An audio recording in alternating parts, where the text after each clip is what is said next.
بسم الله الرحمن الرحيم maanta oo talaado ah 19 bisha June 2018 waxaan halkan xarunta Villa Hargeysa ee gudoonka iyo gudiyada golaha shacabka aan ku qabanaynaa waxa weeye war saxaafadeed aan uga hadlayno hab dhaqanka ciidamada AMISOM ee ku sugan dalka Soomaaliya gaar ahaan caasimadda Jamhuuriyadda Federaalka ee Soomaaliya waxa ay ku sifoobeen AMISOM ama ka muuqata isbedel ku yimid dhaqankii ay kula dhaqmi jireen madaxda mas'uuliyiinta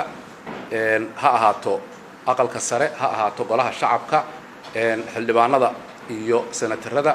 iyo dhammaan shacabka Soomaaliyeed oo ay ka muuqato dabacsanaan oo ah xagga ka amar qaadashada ama la shaqaynta hay'adaha dastuuriga ah waxaa noo muuqata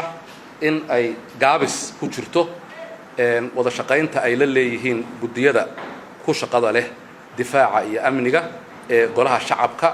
oo ay ka gaabsadeen ama ay diideen in su'aalo laga weydiiyo cabashooyinka ka yimaada shacabka ama mas'uuliyiinta Soomaaliyeed waxaa muuqata in ay sii xumaanayso wada shaqaynta iyo xushmada ay u qabaan mas'uuliyiinta xasaanada leh iyo shacabkaba waxaan arintaas iyada ah aan u gudbinaynaa madaxda midowga Afrika iyo mas'uuliyiinta siyaasadeed ee mas'uulka ka ah AMISOM oo uu ugu horeeyo safiirka midowga Afrika in ay jawaab degdeg ah ka soo bixiyaan cabashooyinkii loo gudbiyay ee ka imaanayay mas'uuliyiinta heerarkooda kala duwan iyo gudiyadii la shaqaynayay cabashooyinkii ka soo bilowday sanadkii hore ilaa iyo waqtigan hadda aan joogno oo ay diideen ciidamada AMISOM in ay ka jawaab celiyaan ama gudiyadii wada shaqaynayay baarlamaankii sagaalaad in ay ka wada shaqeeyaan sidii wax looga qaban lahaa hab dhaqanka iyo asluubta ay ciidamadaasi kula dhaqmayaan shacabka iyo mas'uuliyiintoodaba waxaan cadeynaynaa Jamhuuriyadda Federaalka Soomaaliya inay tahay qaran madax bannaan oo leh waxa weeye jiritaankiisa iyo haybadiisa dalkan cid nooga sareysa oo la xisaabtankeeda iska leh ma jirto ama ha ahaadaan Soomaali ama ha ahaadaan ajnabi waxa weeye xalane iyo airportka iyo area-daasi waxay ka tirsan tahay Jamhuuriyadda madaxa bannaan ee Soomaaliyeed ajnabina ma leh AMISOMna waxa weeye mas'uuliyad gaar ah oo ka saaran ma jirto kamana xigsan karaan ciidanka qaranka ama mas'uuliyiinta qaranka intaba waxaan cadeynaynaa AMISOM iyo mas'uuliyiintooda midowga Afrika ahba inay u hoggaansamaan sharciga dastuurka iyo xasaanada dalkani leeyahay haddii kale waxaa ka iman karaya cawaaqib xumo wada shaqayn la'aantaas waxaa noo muuqata inuu daldalool ku yimid waxa weeye war isgaarsiintii iyo xog kala qaadashadii ka dhaxaysay qaybta AMISOM ee la shaqaysa baarlamaanka iyo kuwa xaruntooda dhexe ee xalane ka wada shaqeeya taasoo keentay in mas'uuliyiinta airportka aadaya ama shaqooyinka u tagaya waxa weeye xafiisyada aanu ku leenahay gudaha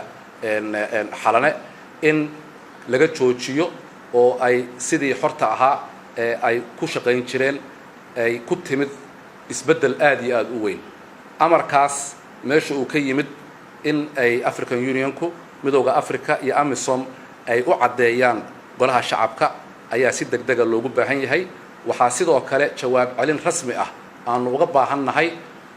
waxa weeye mandate-kooda oo ku saabsanaa inaanu la xisaabtankooda anagu leenahay iyo in guddiga difaaca oo gudoomiyahooda uu fadhiyo garabkayga midig iyo guddiga amniga oo uu fadhiyo gudoomiyahooda garabkayga bidix oo ay waxa weeye wada shaqayn iyo isla xisaabtan ka dhaxayn jirtay waxa ku dhacay isla xisaabtankaas iyo amarada ay ku shaqaynayaan ee ka hor istaagay ama ay ku diideen in wax laga weydiiyo hab dhaqankooda iyo ka jawaab celinta cabashooyinkooda arintaas waxaanu u jeedinaynaa inay jawaab degdeg ah ka bixiyaan wada shaqayn iyo isla xisaabtan ka aanu ku leenahayna in ay u hoggaansamaan arrinkaas ayaan doonaynay inaan la qaybsano shacabka Soomaaliyeed baaqaasna aan cod dheer ugu jeedino midowga Afrika iyo mas'uuliyiinta ciidanka AMISOM in ay u hoggaansamaan sharciga dalkani leeyahay iyo sareynta dastuurka arrinkaas ayaan doonaynay inaan ogeysiino labada guddi ee arrintaas u xilsaaranna waxaan faraynaa inay dabagal ku sameeyaan oo ay jawaab celin degdeg ah ay ku soo celiyaan guddoonka golaha shacabka wixii ay arrintaas kala kulmaan waxaan la jeedin doonaa hadduu ilaahay yidhaahdo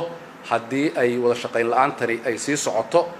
waxaanu qaban doonaa war saxaafadeed labaad haddii uu ilaahay yidhaahdo wasalaamu calaykum waraxmatullaahi wabarakaatu